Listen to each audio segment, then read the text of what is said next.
Justino Fernández, en su obra Danza de los Concheros en San Miguel de Allende, menciona que a menudo se dice que las danzas aborígenes de México tienen un significado idolátrico más que cristiano.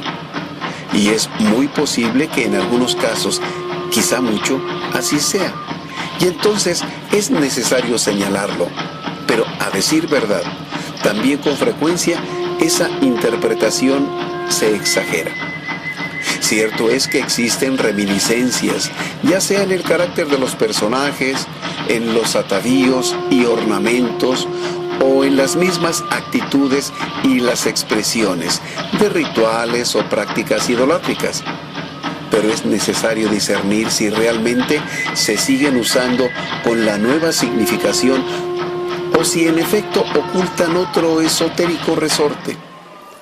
En las danzas de los concheros en San Miguel de Allende no hemos sorprendido, dice, sino una auténtica intención de expresar la alegría cristiana en forma simple, en su fondo, por medio de un ritual simbólico.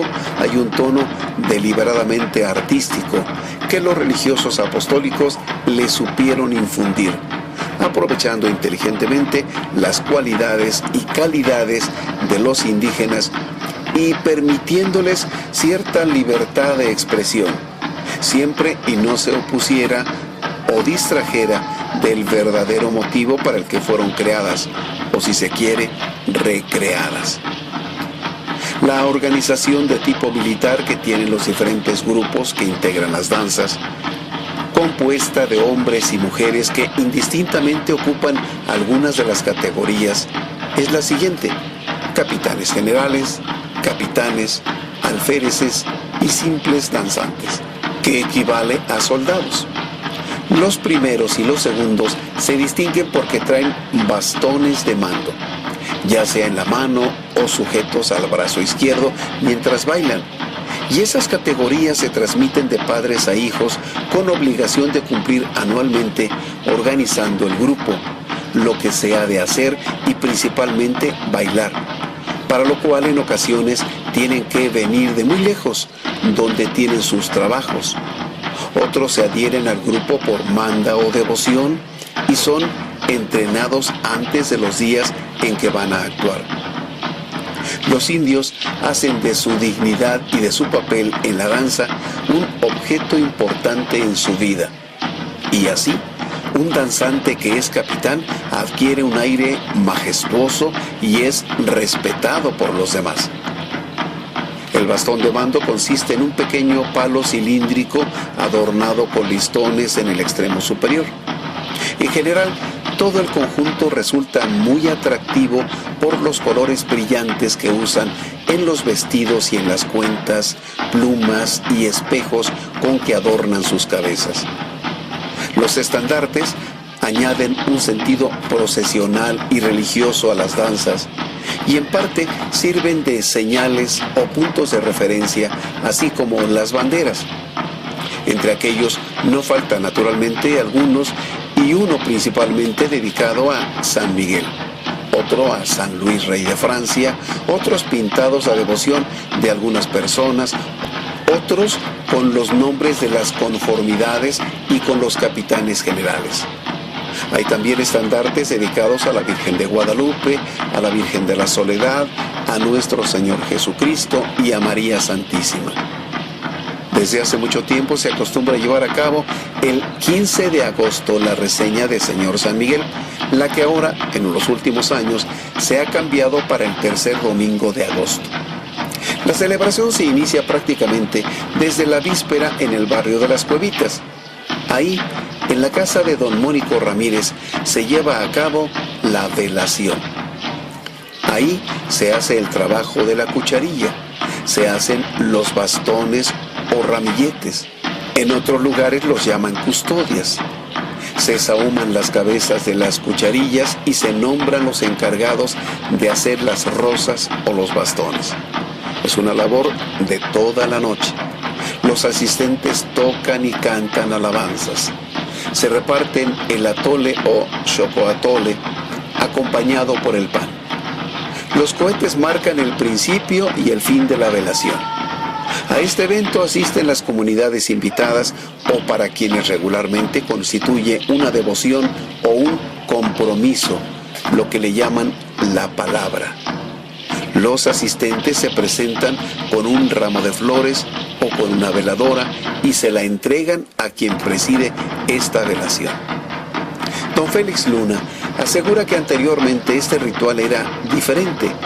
Le llamaban velaciones reales y se hacían solamente en lugares muy especiales. Y únicamente participaban los mayordomos y los capitanes generales, es decir, los grandes caciques. Tenían acceso a ellas en compañía de 2 concheros y el sargento de mesa. Este era el encargado de poner la cuenta, que son una serie de velas colocadas en cruz. Ahí era donde se conocía al que llegaba con mala intención. El lenguaje era el de las conchas, que entonces se sabían tocar. Se reunía en esas ocasiones una gran fuerza espiritual y se hacían las curaciones. La reseña es el anuncio, el convite, y consiste en sacar al toro que se va a sacrificar en la fiesta. Se acostumbra entonces a hacer todo un rito que llaman robar el toro. Toda una ceremonia. Don Félix, heredero de estas tradiciones, acompañaba a su padre y fue testigo de que se reunía la comunidad y ahí se daba el cargo al que le tocaba ir por el toro.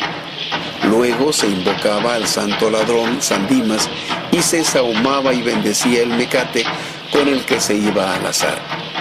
Los indígenas decían que el mecate iba a indicar al comisionado la dirección que debía seguir para encontrarlo. Cuando llegaba al lugar donde estaban los animales, que en ese tiempo había mucho ganado, el toro indicado estaba inclinado esperándolo, listo para ser lazado. Se creía que esto sucedía por intercesión de las ánimas. Podemos echar a volar la imaginación y pensar en el pensamiento que tenía aquel niño viendo todo el ritual, la gravedad de los rostros, las actitudes de aquellas gentes que nos antecedieron en ese lugar y que vivió en aquel tiempo en que no había prisa, no había la prisa de hoy, que se tenía una fe viva, que no era una costumbre ni mucho menos el folclore. La tradición era pasear el toro por las calles de la ciudad, llevando colgado todo lo que se le pone al caldo y lo acompañaban con música y danzas. Después lo llevaban a presentar a Señor San Miguel y con ello comienza una serie de eventos organizados por las comunidades indígenas. Una parte muy importante, dice el licenciado Román Rivera, es la de pasar al Panteón Viejo, el cementerio de San Juan de Dios, para realizar también ahí parte de la ceremonia con el que arrancaban las fiestas del santo patrono. De igual forma, se piden los permisos. Los muertos son las ánimas y no están ausentes, viven. Los indígenas van a varios sitios a solicitar licencia para llevar a cabo dicha festividad. Don Félix dice, primero se asiste a las cuevas donde fueron sacrificados los frailes en el siglo XVI. Estamos hablando de Fray Francisco Doncel y Fray Pedro de Burgos, que fueron emboscados y muertos en el portezuelo de Calderón, que está entre Chamacuero y la villa de San Miguel. Para esto se acompañan de concheros, llevan flores y velas, ahí rezan y cantan y piden permiso para hacer la fiesta de Señor San Miguel. Después salen del arroyo y llegan más adelante donde fue la Guerra de los Bárbaros, en el llamado Puerto de los Bárbaros. Ahí se pide otro permiso.